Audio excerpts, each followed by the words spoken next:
ఓం శ్రీ సాయిరామ్. 1970 సంవత్సరం నవంబర్ నెల సనాతన సారథిలో భగవాన్ శ్రీ సత్యసాయి బాబా వారి రచింపబడిన రామకథారస వాయనం మరికొంత భాగం తెలుసుకుందాం. సాయిరామ్. రామ వశిష్ఠుల వారికి జరిగిన సంభాషణయే నేడు లోకమున యోగా వాసిష్టమను పేర సార్థకమవుతున్నది. దీనినే రామగీత అని కూడాను పిలుతురు. ఇటులా వేదాంతమున మునిగి సర్వమును త్యజించి తనలో తాను వదలుచు చేతులు త్రిప్పుచు ఉన్మత్తిని వలె అప్పుడప్పుడు నవ్వుచూతున్నటువంటి చర్యను చూసి దశరథుడు అతనితో పాటు పిల్లలు కూడాను ఏమవుదురో అని వాళ్ళను వేరు పెట్టి సూచనను వాళ్ళు అంగీకరించగా నిరంతరం రాములతోనే కూడి ఉండేది. రాజా రాణులు దినదినమునకు విచారముతో కృంగి తాము తలంచినవన్నీ స్వప్న దృశ్యములుగునేమో అని మంచి మార్పు ఎప్పుడు వచ్చును అని నిమిషముల లెక్కించుచూ కాలం గడుపుతుండరి. రాములు కూడాను ఆహారం సరిగా తీసుకొనకుండుచే దేహము కొంత బలహీనమైనట్టు కనిపించను. ఆ దినములలో అయోధ్యకు తూర్పు దిశ ఎందున్నటువంటి అరణ్యములో విశ్వామిత్ర మహర్షి ఘోర తపస్సు చేయించు ఒక పవిత్ర యాగమును ప్రారంభించను.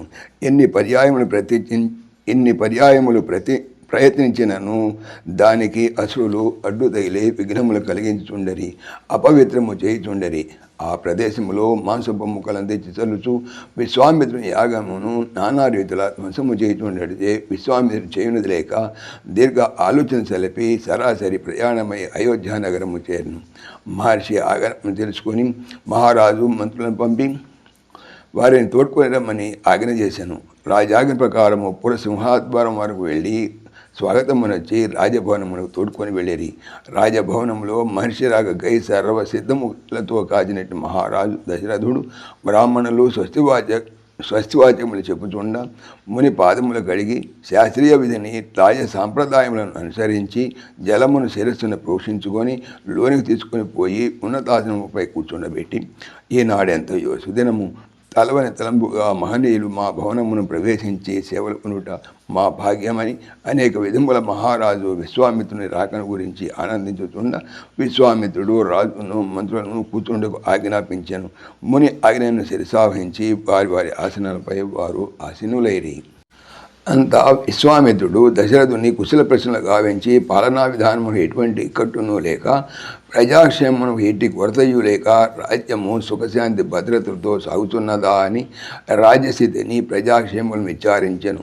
అందుకు దశరథుడు దైవానుగ్రహము చేతను మహర్షుల ఆశీర్వాదము చేతను రాజ్యమున ఎటువంటి అశాంతిను లేక ప్రజలు తమ తమ కర్తవ్యములను చక్కగా నిర్వర్తించున్నారని పరిపాలన కూడాను ప్రజాక్షేమముని లక్ష్యమందుంచుకొని తగిన రీతిగా సేవలు చేస్తున్నదని విన్నవించను. అంత దశరథుడు రాజోచిత ఉపచారములు గావించి తమ రాకకు కారణమేమనియు మహర్షి అభీష్టమును తెలుసుట్లో మహారాజు సర్వసిద్ధముగా ఉన్నాడనియు తన వలన మహర్షికి చేయవలసిన సేవలేమైనా ఉన్నవన్నా శిరసావహించి నెరవేర్చగలనని భక్తి శ్రద్ధలతో పలుకుతున్న పలుకులకు విశ్వామిత్రుడు తలవపుచు చిరునవ్వులతో జవాబిచ్చాడు. సాయిరామ్. సమస్తలోకాః సుఖినో భవంతు, సమస్తలోకాః సుఖినో భవంతు, సమస్తలోకాః సుఖినో భవంతు. ఓం శాంతి శాంతి శాంతి. जय बोलो भगवान श्री सच्चे साई बाबा जी की जय. सर्वं సాయిశ్వరార్పణమస్తు. ఆత్మీయులకు మనవి, ఈ ఛానల్తో పాటుగా లెరన్ భగవద్గీత, లైవ్ గీత అనేటువంటి భగవద్గీత ఛానల్ మరియు భక్తి పరిమళ టీకా భాగవతం అనే భాగవత మరో ఛానల్ను స్వామి నా చేత చేయిస్తున్నారు అని తెలుపుతున్నాను. వీటికి సంబంధించిన లింక్స్ డిస్క్రిప్షన్లో చూడవచ్చు. సాయిరామ్.